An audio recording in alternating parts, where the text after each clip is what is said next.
9 TV news కి స్వాగతం.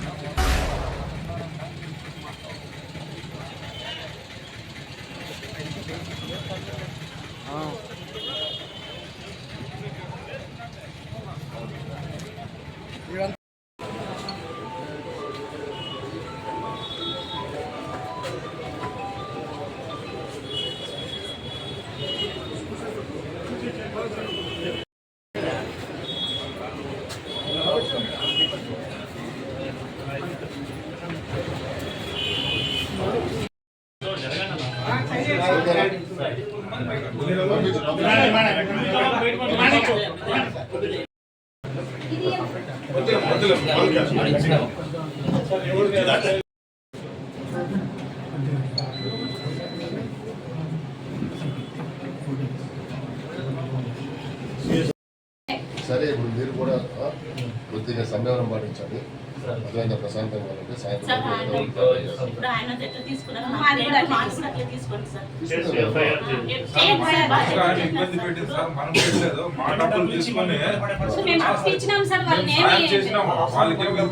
సాయం చేసి మనం ఇబ్బంది పడాలా సార్? ఇది రాజకీయం కాదు.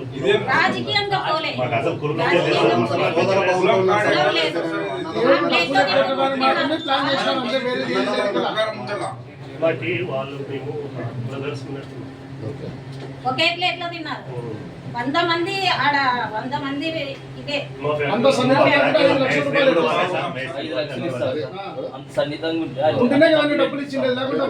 మాఫీ కావాలని ఇట్లా చేస్తున్నారు. గౌరవంగా ఉంటాం. మేము ఊరుకునేది తీసుకునే పద్ధతి జరిగిందంటే పిల్లలు మనస్తాపం జరిగి బయటకు సార్. అది జరిగింది. రాజకీయాలు ఎక్కడ ఎవరు ఏం చేశారనేది అర్థం కాలేదు సార్.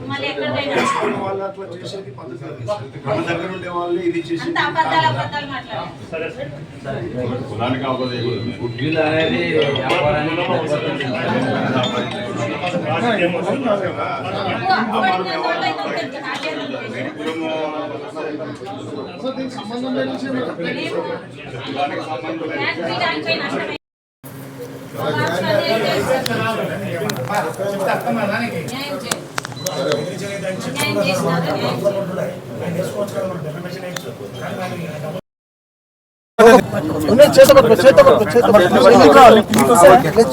నేను భోయశేఖర్ అనే పిల్లోడిని మాట్లాడుతున్నాను. ఈ డబ్బు వ్యవహారంలోకి కుల వ్యవహారం తెస్తున్నారు. దీనికి డబ్బుకి కులంకి ఎటువంటి సంబంధం లేదు. నేను భోయశేఖర్ అనేటువంటి పిల్లోడు. నేను 40 ఏళ్ళ నుంచి మా మామ వాళ్ళు మా తాత వాళ్ళు కూడా ఆడే పనిచేస్తున్నాము. అప్పటి నుంచి అయినా సరే ఇప్పటి వరకు అయినా సరే బోయే వాళ్ళు అని మమ్మల్ని ఎప్పుడు చిన్న చూపు చూడలేదు. ఎందుకంటే ఇప్పుడు కూడా ఓనర్ అయినటువంటి అక్క ఈయనే ఉంది. కానీ నేను ఎప్పుడు పిలిచేది అక్కనే అని పిలుస్తాను. ఇటువంటి దీంట్లోకి బోయ కులసులు అన్నీ వచ్చినారు. ఐక్యమత ఉంది. కానీ దాంట్లో తప్పు ఒప్పు ఏది ఉందో అది తెలుసుకొని మన వాళ్ళు కూడా ముందుకు వస్తే బాగుంటుందని నా చిన్న విజ్ఞప్తి. ఇప్పుడు ఆపోజిట్ గా కుల రాజకీయం ఆడుతున్నారు అంటున్నావు. కుల రాజకీయం వాళ్ళని కులాలకి ఏం చెప్తున్నారు మీరు? నేనేం చెప్పడం లేదు. నేనేం చెప్తున్నా అంటే నేను బోయ కులసునే. నేనేమంటున్నా అంటే దాంట్లో తప్పు ఏదో ఒప్పు ఏదో తెలుసుకొని మాట్లాడండి అని నేను మాట్లాడుతున్నా. అంటే ఇప్పుడు కూడా మీరు ఇంతమంది రావడానికి చిన్న సమస్యకి ఇంత పెద్దగా చేస్తున్నారు కదా. చిన్న ఇది చిన్న సమస్య. ఇది ఎప్పుడు జరిగింది? ఆదివారం జరిగింది. సరే, బోయ కులస్తుల్ని ఆదివారం తిడితే సోమవారం మాట్లాడాల్సింది. మంగళవారం ఎందుకు వచ్చినారు అంటే ఇప్పుడు సోమవారం ఏమేమో ఏం మాట్లాడినారు? అది ఎవరున్నారు కుతంత్రం ఉందో అది ఏముందో తెలీదు మాకు. కానీ ఇది జరిగింది ఆదివారం అయితే సోమవారమే చేయొచ్చు కదా. సోమవారం పొద్దునే వచ్చి ఇక్కడ మాట్లాడొచ్చు కదా. మంగళవారం నైట్ ఎందుకు వచ్చి మాట్లాడలేదు? మీరు ఫ్యాక్టరీలో ఉంటున్నారా? నేను ఫ్యాక్టరీలోనే పిడిగుతులు గుద్ది మీరు మాట్లాడకండి. ఫ్యాక్టరీలో పిలిపించి పిడిగుతులు గుద్ది చంపడానికి ఒక బీర్ సీసాలు హత్య చేయడానికి ప్రయత్నించారని చెప్పినారు. మీరు ఫ్యాక్టరీలో ఉన్నారు కదా? ఉన్నాను సార్, చెప్పండి. కానీ నేను ఆ రోజు సండే నేను పోలేదు. కానీ ఒకటి సార్, ఆయన తినడానికి ఆయన బిర్యానీ తీసుకున్నాడు. సిగరెట్ తాగుతామంటే సిగరెట్లు ఇచ్చినారు. కిడ్నాప్ చేసిన వాళ్ళకి అవన్నీ ఇస్తారా? మా దగ్గర సీసీ ఫుటేజ్ ఉంది. బయట ఆయన తిరుగులాడుతున్నాడు, ఫోన్ చేస్తున్నాడు. ఆయన ఏం చెప్పాడు? ఫోన్ లాక్కున్నాడంట, నన్ను చంపడానికి చూస్తున్నారు అని అన్న. చంపడానికి చూసే వాళ్ళు ఆయన ఎక్కడో గదిలో బంధించి చేస్తారు. బయట ఇడిచి ఆయనకి ఫోన్ ఇచ్చి ఫ్రీడమ్ ఇచ్చి ఆయన తినడానికి తిండి ఇచ్చి తాగడానికి సిగరెట్లు ఇచ్చి ఇవన్నీ చేసే ఇది కిడ్నాప్ అవుతుందా సార్? మరి బీసీ సోదరులు చెప్తున్నారు కదా. నేను బీసీ సోదరులు నన్ను ఏమంటున్నా అంటే తప్పు ఒప్పు తెలుసుకొని చేయండి. ఇప్పుడు మా ఓనర్దే తప్పు ఉంటే డిపార్ట్మెంట్ ఉంది, వాళ్ళు చూసుకుంటారు. దీంట్లో కులం ఎందుకు, పార్టీలు ఎందుకు? ఇప్పుడు మేము అడిగేది కూడా అదే. అప్పించినారు కదా డిపార్ట్మెంట్ పరంగా కానీ న్యాయపరంగా కానీ పోకుండా ఆయన పిలిపించాల్సిన అవసరం ఏముంది? ఓకే సార్, ఇది మంచి క్వశ్చన్. ఆయన జాబ్ పోతుందని మా వాళ్ళు ఫ్రెండ్ ఆయన అడిగింది ఎగ్జాంపుల్ 30 లక్షలు. ఆయన 30 లక్షలు అడిగితే నా దగ్గర లేవు అంత అమౌంట్, నా దగ్గర ఉంది కాస్త కోస్త ఉడతా సహాయం అనుకొని 5 లక్షలు ఇచ్చినాడు సార్. ఫోన్ చేసిన వెంటనే డబ్బులు ఇచ్చినాడు. అంటే ఇప్పుడు బోయలని అంత తిట్టేవాడు అయితే 5 లక్షలు బోయన్కి ఎందుకు ఇస్తాడు సార్? బోయన్కి ఎందుకు ఇస్తాడు? నమ్మినాడు కాబట్టి.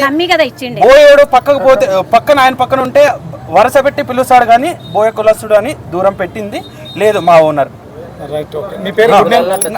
నా పేరు బోయశేఖర్, నేను ఎండిబెల్ ఫ్యాక్టరీలోనే 15 ఏళ్ళ నుంచి ఉన్నాను మేస్త్రి. మా వాళ్ళు కూడా 40-50 ఏళ్ళ నుంచి అక్కడనే పనిచేస్తున్నాం మేము.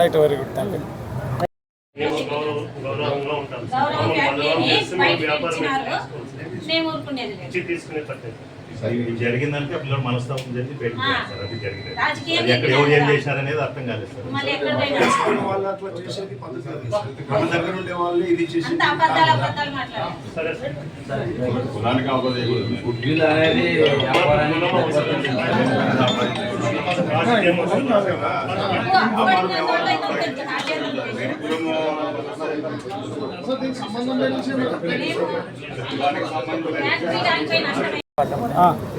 చేతిలో పట్టుకున్నా. ఓకేనా ఆచార్య? నమస్కారం సార్ అందరికీ. నా పేరు లోకేశ్వరి, కుబేర్నాథ్ భార్య అండి. నా భర్త నిన్నటి నుంచి కనిపించడం లేదు. యాక్చువల్ వచ్చేసి కుబేర్నాథ్ పైన కేసు నమోదైంది కదా? అవును సార్. కంప్లైంట్ ఇచ్చినారు. విఆర్ఓ భార్య నా భర్తను కిడ్నాప్ చేసిన చెప్పండి సార్. అప్పు అడిగినందుకు మేము అప్పిచ్చి అట్లా కదా మేము మాట్లాడేందుకు కనిపించడం లేదు. నా భర్తని కుబేర్నాథ్ అనే పారిశ్రామికవేత్త కిడ్నాప్ చేసినారని ఫిర్యాదు చేసింది. కిడ్నాప్ అంటే చెప్పండి ఒకసారి. ఎత్తుకుపోవడం. కిడ్నాప్ ఏ టైంకి చేస్తారు? ఎప్పుడైనా చేసేదానికి టైం అనేది ఏముంటుంది? కిడ్నాప్ అంటే కట్టేసి కార్లో వేసుకుపోతే అది కిడ్నాప్ సార్. అది కిడ్నాప్ అంటే అది కాదు సార్. మీకోసమే అడుగుతున్నామా?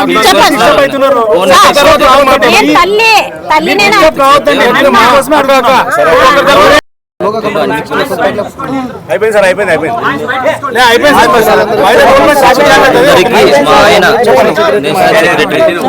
సార్ బీసీ కులాలందరికీ మా ఆయన నేషనల్ సెక్రటరీ. ఇప్పుడు కులాలు అంటారు సార్. కులాలు మా అన్నదమ్ములు, వాల్మీకులు అందరూ మా అన్నదమ్ములు. కులాల్లోకి లాగొద్దండి మమ్మల్ని. అన్ని కులాలు చెప్తున్నాం. అన్ని బీసీ అంటే మేము కూడా ఒకటే కదా, బీసీ అంటే వాళ్ళు కూడా ఒకటే కదా, మేము వాళ్ళు ఒకటే కదా. బీసీ అంటే ఎందుకు ఎంత చేస్తున్నారు? నా భర్త పేరు చెప్తున్నారు. నా భర్త పేరున్న మనిషి, నా భర్త పేరు చెప్తున్నారు. దయచేసి మీకు చెప్తున్నాను, కులాన్ని తీసుకురావద్దండి. ఇది అప్పు ఇచ్చినందుకు మాకు ఇంత శిక్ష చేస్తున్నారు. అప్పు కోసం అడిగినందుకు మాకు ఇంత శిక్ష చేసి ఇంత బాధ పెడుతున్నారే. ఇప్పుడు నా భర్త కనిపించడం లేదు.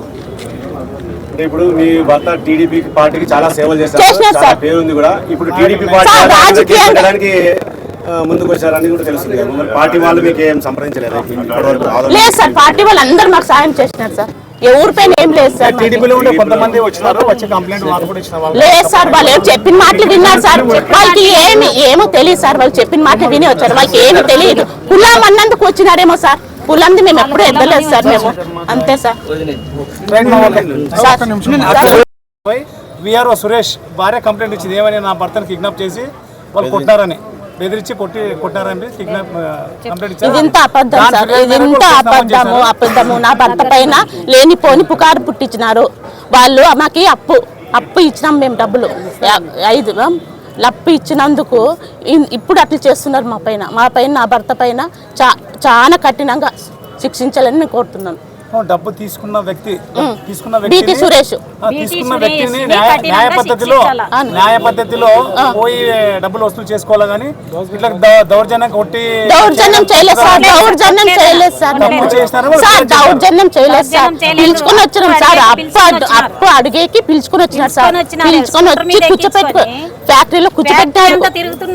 కూర్చోపెట్టి కూర్చోపెట్టి తినిపించి తింటున్నాడు, అంత చేసి తాగుతున్నాడు. అది కిడ్నాప్ అని ఎట్లా చెప్తారు సార్ మీరు? యాక్చువల్ మేము కాదు చెప్పేది, పోలీసులు నిర్ధారణ చేసి 3 కేసులు పెట్టారు, వాళ్ళు కిడ్నాప్ అట్లా కేసులు పెట్టినారు. చెప్పించినారు సార్, వాళ్ళు అట్లా చెప్పి వాళ్ళిద్దరు భార్యకి ఫోన్ చేసి అట్లా చెప్పమని వాళ్ళ చెప్పినారు సార్. అనుచరులు వాళ్ళిద్దరు కూడా భార్య చెప్పించారు. భర్తలు మాట్లాడుకొని అట్లా నా భర్త పైన కేసు పెట్టారు అనుచరులు కూడా అంటే అట్లా ఇప్పుడు పోలీసులు తప్పుడు కేసు కట్టారంటారు. పోలీస్ పైన ఇప్పుడు వాళ్ళు ఇప్పుడు చెప్పినారు కదా సార్, వాళ్ళు తప్పుడు కేసు పెట్టినారు సార్. వాళ్ళు నా భర్త పైన తప్పుడు కేసు పెట్టినారు సార్. వాళ్ళు రాజకీయంలోకి ఎక్కినారు.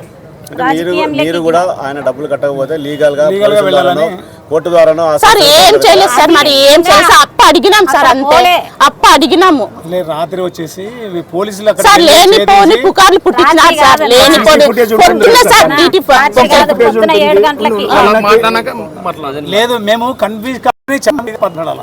ఇప్పుడు లేనిపోని కేసులు పెడితే ఎట్లా సార్? నా భర్త పైన లేనిపోని కేసులు పెడితే మేము ఎట్లా ఉండాలి సార్? నా భర్త పేరున్న మనిషి, నా భర్త పేరున్న మనిషి, నా భర్త ప్రతి ఒక్కరికి సాయం చేసే మనిషి. ఊరుకునే కులాల్ని అందరిని తీసుకుని వస్తే ఎట్లా సార్? వాల్మీకులు అందరూ నా సోదరులు, అన్నదమ్ములు, ఒకే ప్లేట్లో తింటాం మేమందరూ. ఇప్పుడు నా ఫ్యాక్టరీలో అందరు అన్నదమ్ములు, మేము అందరూ ఒకే దగ్గరే ఉంటాము. మీరు అడగండి, ఎవరినన్నా అడగండి మీరు. వాల్మీకులు అందరూ నా అన్నదమ్ములు. 100 మంది పైన నా ఫ్యాక్టరీలో ఉన్నారు. మీరు ఫిర్యాదు ఏం చేస్తారు ఇప్పుడు? ఏమని స్టేషన్లో ఏమైతే కంప్లైంట్ చేశారు? నా భర్త నా భర్త కనిపించటం లేదు, మనస్తాపం చెందినాడు. నా భర్త అంత పెద్ద మనిషి, నా భర్త అనవసరమైన కేసులు పెట్టినందుకు నా భర్తకి మనస్తాపం చెందింది సార్. ఎక్కడికి పోయినాడో తెలియదు. నిన్నటి నుంచి 2 గంటలు పోయినాడు, స్విచ్ ఆఫ్ చేసినాడు. ఇప్పటి నుంచి నాకు ఎంత బాధ ఉండాలి సార్. ఇప్పుడు మేము ఎంత భయపడుతుండల్లా. నేను ఎప్పుడు బయటికి రాలేదని సార్, నేను ఎప్పుడు బయటికి రాలేదు సార్. నేను మల్లేష్ గౌడ్ కూతుర్ని సార్. మేము ఎప్పుడు నేరం చేసేవాళ్ళు కాదు సార్. మేము రైతు కుటుంబం నుంచి వచ్చినాం సార్. మేము రైతుని పెట్టేవాళ్ళు సార్. మీరు ఇప్పుడు మా మామ లక్ష్మీనారాయణ 4 పెట్టే అతను, సాయం చేసే అతను సార్. వాల్మీకిలు అంటారు కదా సార్, వాల్మీకి మా అన్నదమ్ములు సార్. ఊరుకునే వారు రాజకీయాలు వేడి సార్, రాజకీయాల్లోకి తేవద్దు సార్. అప్ప అడిగినందుకు మాకు ఇంత శిక్ష సార్, ఇంత మనోదయం బాధ సార్. నాకు ఎప్పుడెప్పుడు మాట్లాడినాను సార్, నాకు మాట్లాడి కూడా రావటం లేదు సార్. నిన్న 2 గంటలు నేను బయటికి రాలేదు సార్ ఇప్పటి వరకు. ఇప్పుడు సురేష్ అన్న కాదు సార్, బీటీ సురేష్ చెప్తున్నాను చూడు. బీటీ సురేష్ అతని భార్య. నా భర్త కనిపించడం లేదు. నిన్న 2 గంటల నుంచి స్విచ్ ఆఫ్ చేసినాడు. ఇప్పుడు నేను ఎంత బాధపడాలా? ఇంకోటి చెప్పండి సార్. బీటీ సురేష్ నుంచి ఆల్రెడీ ఆదంలో చాలా వరకు అప్పులు చేసినాడన్న అపవాదం అవును ఉంది సార్, కదా. అవును మీరు సార్. అతనికి డబ్బులు ఎందుకు ఇచ్చారు సార్? అప్పు తీసుకునేవాడు ఎంత నమ్మిస్తాడు సార్, ఎంత నమ్మిస్తున్నాడు సార్. 2.5 సంవత్సరాల కింద నా భర్త ఎంత అనుకూలంగా అడిగినారు సార్. 5 లక్షలు ఇచ్చినారు సార్. ప్రతిరోజు ఫోన్ చేస్తున్నారు. ప్రతిరోజు ఫోన్ చేసి ప్రతిరోజు అడుగుతుంటే ఈ రోజు రేపు అని చెప్పినందుకు నిన్న పోయి పిలుచుకుని వచ్చినాడు సార్. పిలుచుకుని వచ్చినందుకు నా పైన ఇంత పెద్దగా, నా భర్త పైన ఇంత పెద్ద మోసం చేసి, ఇంత పెద్ద కుట్రలు చేసి ఇప్పుడు రాజకీయంలో లాగుతున్నారు. రాజకీయంలో నా భర్తను తొక్కాలని చూస్తున్నారా? నా భర్తని రాజకీయంగా తొక్కాలని చూస్తున్నారా? అన్ని ఉన్నాయి సార్. మీకు ఆధారం కావాలంటే చెక్కులు ఉన్నాయి, చెక్ బౌన్స్ కూడా ఉన్నాయి, ట్రాన్స్ఫర్ నోట్లు ఉన్నాయి. ప్రధాన కార్యదర్శి చెప్పండి సార్. తప్పుడు కేసులు పెట్టించినారు. తప్పుడు కేసులు పెట్టించినారు సార్. ఇప్పుడు నాకు న్యాయం చేయాలా? ఇప్పుడు నా భర్త ఎక్కడున్నారు పిలుచుకోరండి. మేము సార్, మా పెద్ద ఫ్యామిలీ సార్, మాది పెద్ద ఫ్యామిలీ. మేము పెద్ద ఫ్యామిలీ సార్. డబ్బులు అడిగినందుకు ఇంత శిక్ష వేస్తున్నారు మాకు. మేము బయటికి రాకు. ఎప్పుడైనా మేము బయటకు వచ్చినామో అడగండి సార్. స్టేషన్కి వచ్చినాం సార్. స్టేషన్కి వచ్చేటట్లు చేసినారు.